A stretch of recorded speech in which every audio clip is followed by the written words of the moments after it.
YouTube, welcome back. I got a lot of support on making more videos.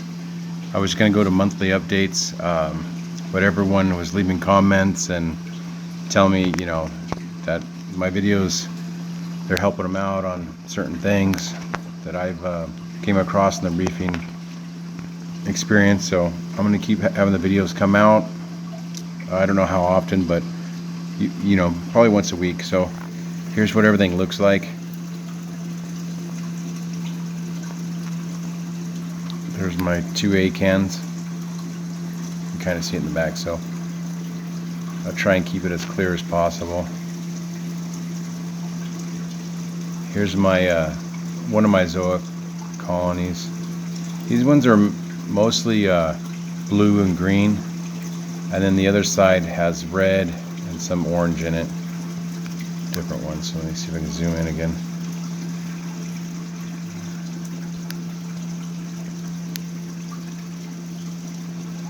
Give you some nice slow shots of everything.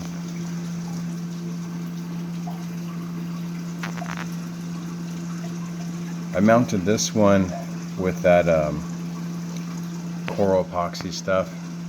So let me get this coral into focus. So these ones are blue and light blue in the center, and then red tentacles on the outside. And some of them are really cool because they just have stripes in the centers. You can see these ones. So those ones are really good. My blue ones right over here, there they are. They love this tank. They're just doing so well.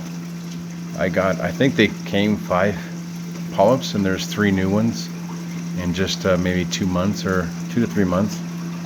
So they're doing pretty well. Just checked all the parameters. My calcium is 480, and I don't know what the alkalinity is. I know that it's in ppm. It's 61 or 161. And here's the stylo again. Everyone liked that last video.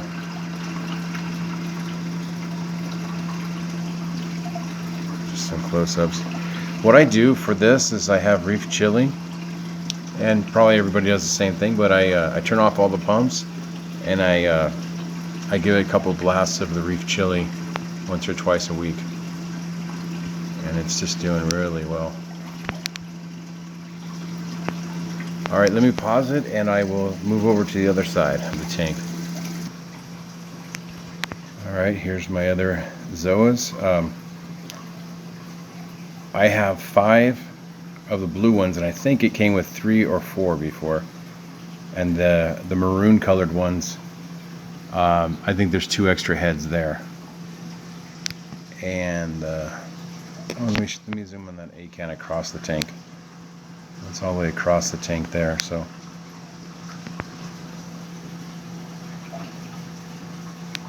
everything's doing well. I've got to give credit where credit's due. Is the Apex controller has taught me so much about the water chemistry and what's going on. Also the ICP testing, I learned a lot just doing the 2 tests and understanding what happens. Mainly just getting the Apex, just understanding that temperature and the salinity, they go hand in hand. That salinity will jump from 34 to 35 parts per million, or not parts per million, but gravity. I think it's gravity, but it goes from 34 to 35 just on temperature.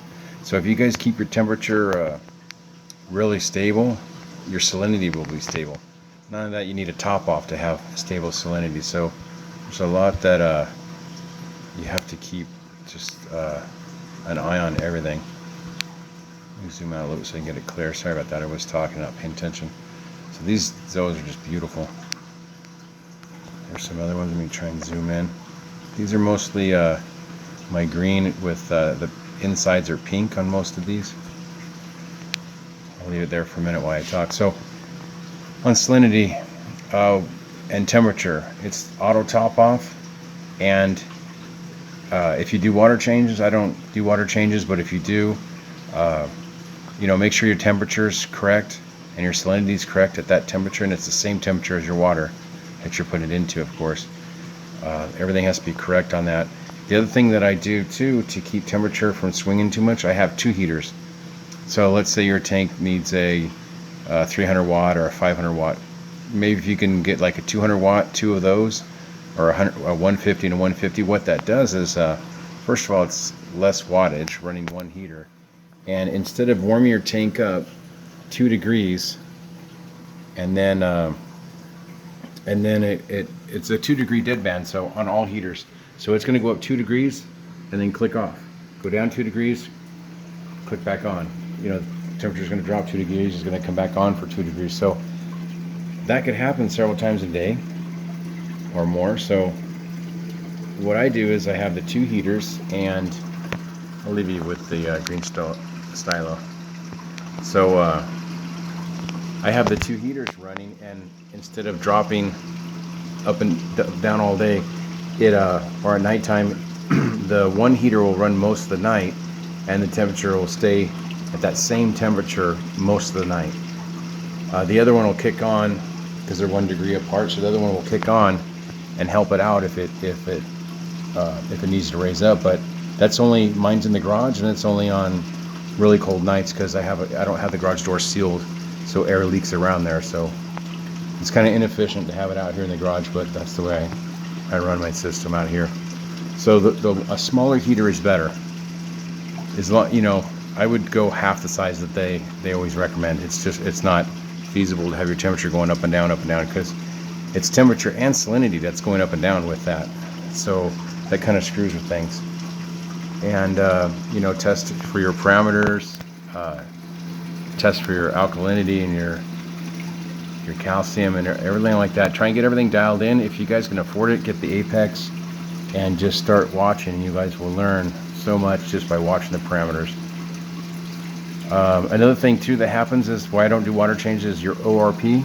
That's kind of like how clean your water is. If it has algae floating, all the stuff that floats inside the water, if it's not clean, you'll know. You'll know with the low ORP. And it's nice and clean, if it's around 350 or so, you got nice clean water. That's all I can recommend right now is, if you don't have one, save up and get one. It will change your reefing to being successful versus failing. I've failed so much in the past. Over the last 5 years, I've gotten so discouraged. But now, look at it. I have ZOAs, I have ACANs now, I have SPS. Before I couldn't even keep a coral, so. All right, I kept this video going kind of long, but you guys take care. Thanks for the support. Like and subscribe. I need to get 1,000 subscribers, and then I can get my get paid from the commercials again, and I can actually have money for more corals. It doesn't pay a lot. It's not like I'm getting rich off this. It'll buy 1 coral a month, and I'll have something to show you guys. Thanks.